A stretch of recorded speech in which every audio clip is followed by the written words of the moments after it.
Part 1. The Inheritance. Elizabeth Winters stood before the imposing Victorian mansion, a property she had unexpectedly inherited from her great-aunt Agatha, a relative she had never met. The house loomed against the autumn sky, its weathered facade and Gothic architecture projecting an unwelcoming aura. "The paperwork is complete, Ms. Winters," said Mr. Peterson, the family attorney, as he handed her a heavy brass key. "The house and all its contents now belong to you." "I still don't understand why she would leave everything to me," Elizabeth replied, studying the ornate key. "I never even knew her." Peterson's face remained professionally neutral. "Your great-aunt was particular about family matters. The instructions in her will were quite specific." As Peterson departed, Elizabeth turned back toward the house, her house now. 3 stories of architectural grandeur that had fallen into disrepair, with ivy climbing the eastern wall and windows that seemed to watch her like unblinking eyes. Inside, the musty scent of neglect permeated every room. Sheets draped over furniture created ghostly silhouettes in the fading afternoon light. Elizabeth moved cautiously through the foyer, her footsteps echoing on the marble floor. The electricity had been reconnected prior to her arrival, but many of the antique light fixtures emitted only a weak, yellowish glow that did little to dispel the shadows. Elizabeth spent that first afternoon exploring the ground floor, feeling like an intruder, despite being the legal owner. That night, she settled into the master bedroom, the only room she had properly prepared. As she drifted toward sleep, a loud creak from the hallway startled her awake. Elizabeth froze, listening intently. The house settled around her with occasional groans and whispers. Just the natural sounds of an old structure, she told herself. Yet sleep eluded her until exhaustion finally pulled her under near dawn. The following morning, Elizabeth began the daunting task of sorting through her great-aunt's possessions. In the study, she discovered a locked drawer in an antique desk. After trying several keys from a ring she had found, the drawer finally yielded, revealing a leather-bound book, a diary. The cover was worn smooth from handling, the pages yellowed with age. Inside, on the first page, elegant handwriting declared, "The private thoughts and observations of Agatha Eleanor Winters." Elizabeth carried the diary to a comfortable chair near the window, where daylight provided better illumination. As she began to read, she was immediately drawn into Agatha's world. January 12, 1957. "The house speaks to me again, not in words precisely, but in sensations and impressions. Richard believes I am becoming obsessive, perhaps even unstable. He doesn't understand the connection I have formed with this place. This house has secrets buried within its walls, and I believe it has chosen me to uncover them." Elizabeth shivered, despite the warmth of the sunlight streaming through the window. She continued reading, following Agatha's increasingly disturbing entries, as the woman described hearing voices, witnessing objects move without explanation, and experiencing vivid dreams that seemed to reveal fragments of the house's past. Part 2. The Presence. 3 days after moving in, Elizabeth was in the kitchen preparing dinner, when all the cabinet doors suddenly flew open at once with a resounding bang. She dropped the knife she had been using, her heart pounding violently in her chest. The doors remained open, as if waiting for her reaction. "Hello?" she called out, feeling foolish. "Is someone there?" Silence answered her. Slowly, methodically, she closed each cabinet door, telling herself it must have been a pressure change in the house, perhaps from an open window somewhere. Yet she couldn't shake the memory of Agatha's diary entry about similar occurrences. That night, Elizabeth continued reading the diary. March 8, 1957. I have made contact, not with a ghost or spirit as I initially believed, but with something more fundamental. The house itself contains awareness. Richard no longer visits. He says my obsession has become unhealthy. Perhaps he is right, but I cannot stop now. I have begun the ritual as instructed in my dreams. 3 drops of blood on the basement floor, where the foundation stone lies. The house accepted my offering. I felt it shudder with pleasure. Elizabeth closed the diary, disturbed by her great-aunt's descent into what sounded like madness or occult practices. Yet something about the entries resonated with her own experiences in the house. The feeling of being watched, the strange noises that couldn't be explained away as settling timbers.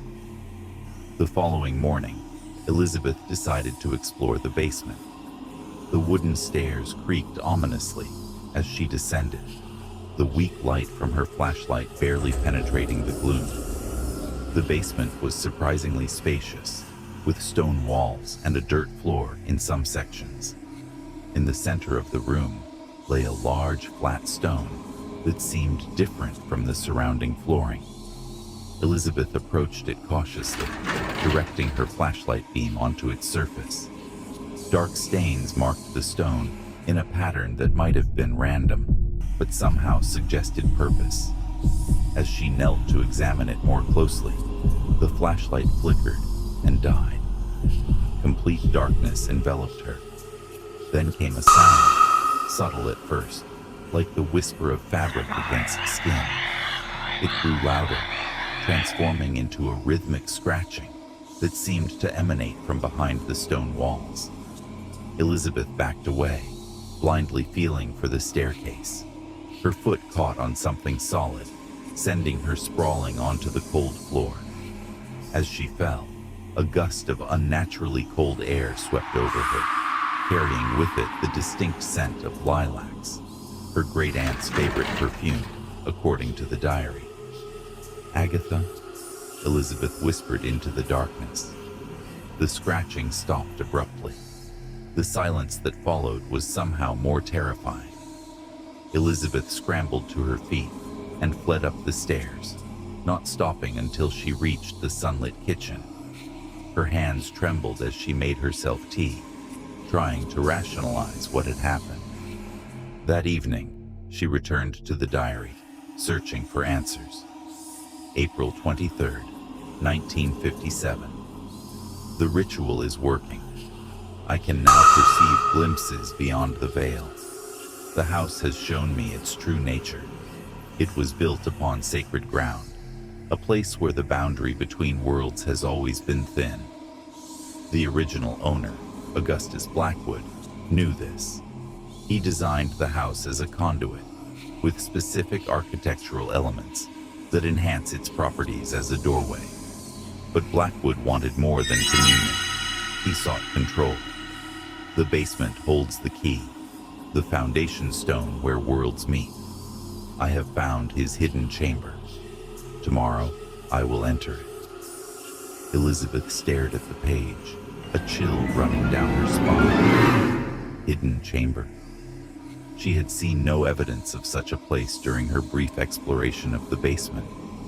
But then, she had been frightened away before conducting a thorough search.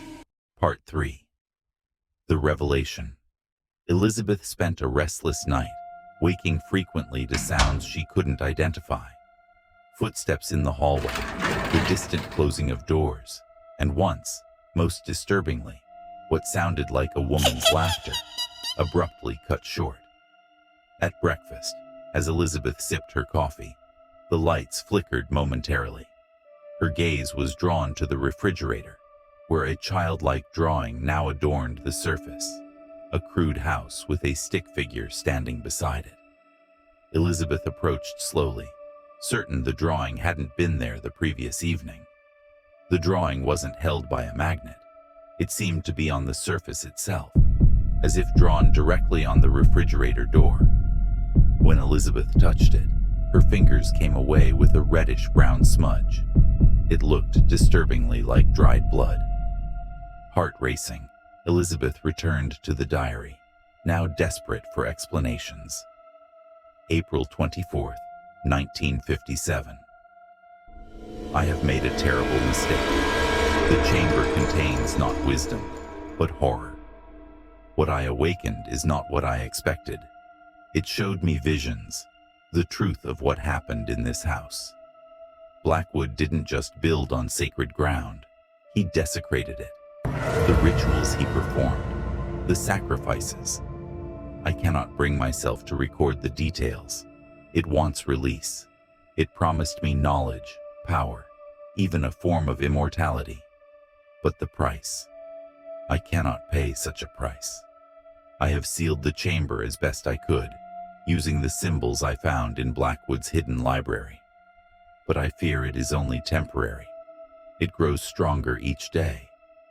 The next entries were increasingly frantic, describing Agatha's attempts to contain whatever she had unleashed.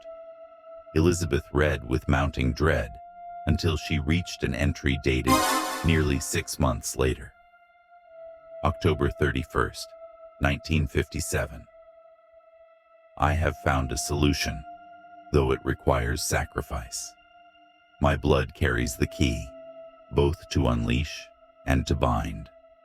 I have made preparations. The binding ritual must be performed on the night when the veil is thinnest. I will become the guardian, my spirit joined with the house to keep watch over the doorway. Richard must never know. No one must ever know. If you are reading this, my descendant, know that you have been chosen. The bloodline continues through you. The house has called you home for a purpose. You will feel it soon, the connection, the responsibility. The diary will show you the way when the time comes. The pages appear blank now, but they will reveal themselves to the chosen one. Elizabeth flipped to the next page, finding it completely blank. So were all the remaining pages in the diary. She closed the book, unsettled by the implications of Agatha's final entry. That night, strange dreams plagued Elizabeth's sleep.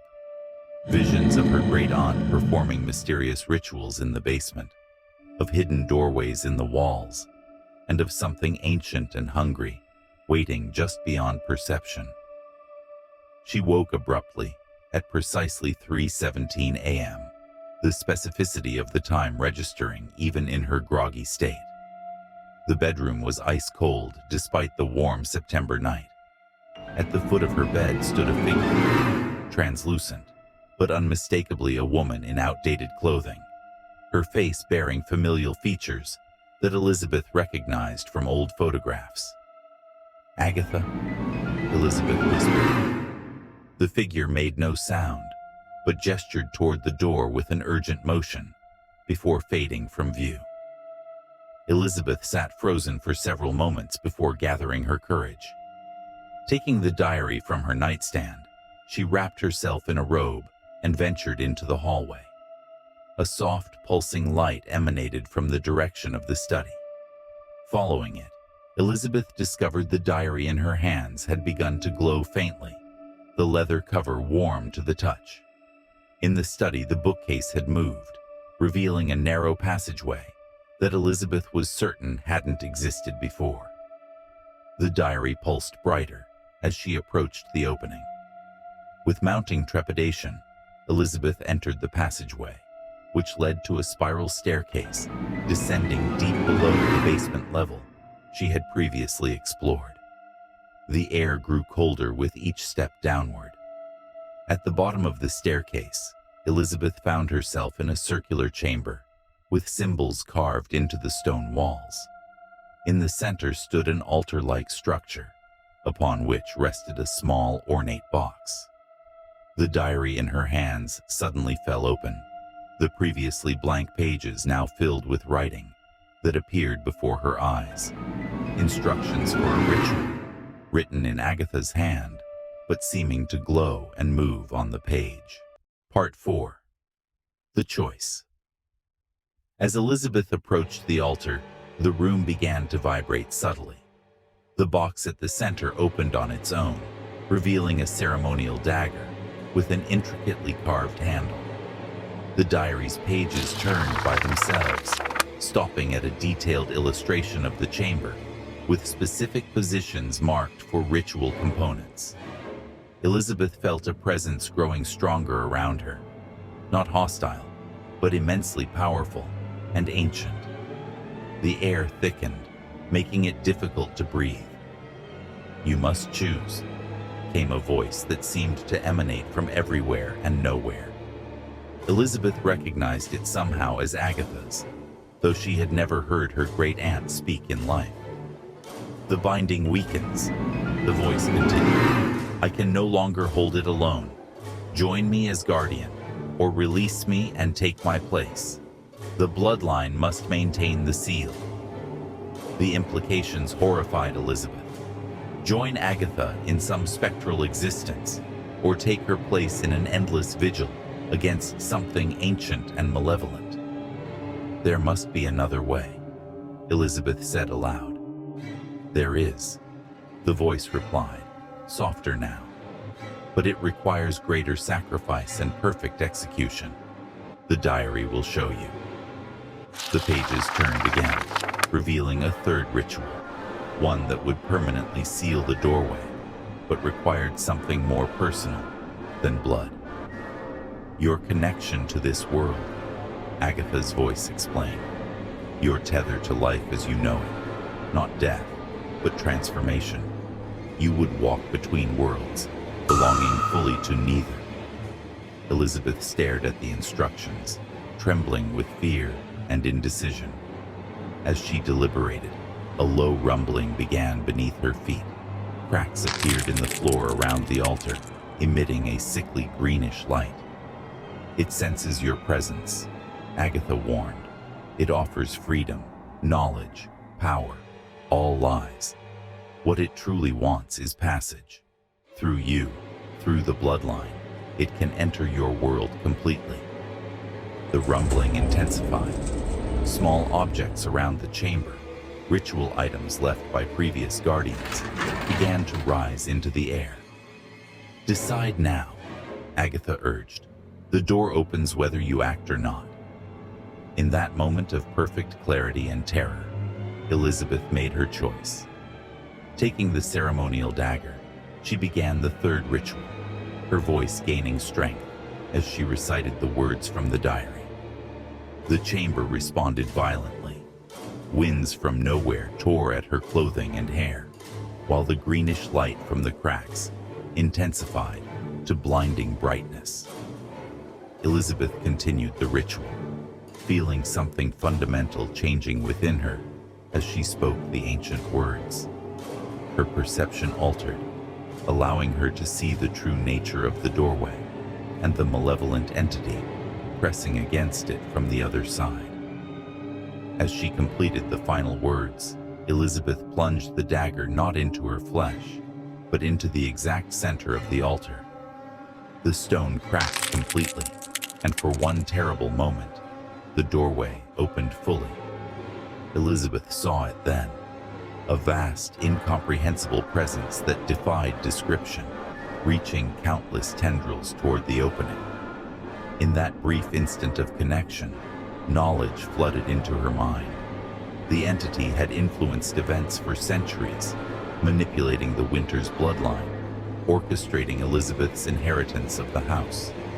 Using all her will and the power of her bloodline, Elizabeth enacted the final part of the ritual, pulling the doorway closed, not with physical force, but with her very essence. She felt parts of herself being torn away in the process, scattered across the boundary between worlds. The chamber collapsed around her as the doorway sealed. Elizabeth should have been crushed by falling stone, but her transformed state allowed her to exist between physical and non-physical reality. When silence finally returned, Elizabeth found herself standing in the basement of the house. The ordinary basement with no sign of the hidden chamber or spiral staircase. But she was changed irrevocably. She could perceive both the physical world and something beyond it, including the presence of her great-aunt Agatha, now freed from her guardianship. "You succeeded where I failed," Agatha's spirit told her. "The doorway is truly sealed now, not merely guarded, but your sacrifice." Elizabeth looked down at her hands, which appeared solid to her eyes, but which she knew existed partially in another reality. "I'm not fully here anymore, am I?" "No," Agatha confirmed sadly. "Not fully here, not fully elsewhere. You exist in the in-between. The house is yours now in more ways than one. You are bound to it as it is bound to you." Epilogue. 6 months later, Mr. Peterson returned to the Winters mansion, responding to strange reports from neighbors and Elizabeth's prolonged silence. He found the house in immaculate condition, restored to its former glory with gleaming woodwork and polished fixtures. But of Elizabeth Winters, he found no trace. Only her diary remained, placed prominently on the desk in the study, its pages blank except for a single entry on the final page. "The house and I have reached an understanding. I maintain the seal through my divided existence. The price of permanence was high, but necessary. I watch over this place now, as it watches over the doorway.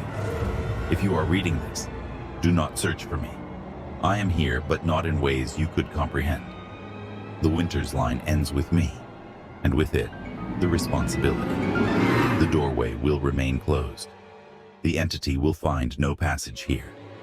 If you value your existence as you know it, leave this place and never return. Some knowledge is too dangerous. Some doors are meant to stay closed, and some diaries should remain unread."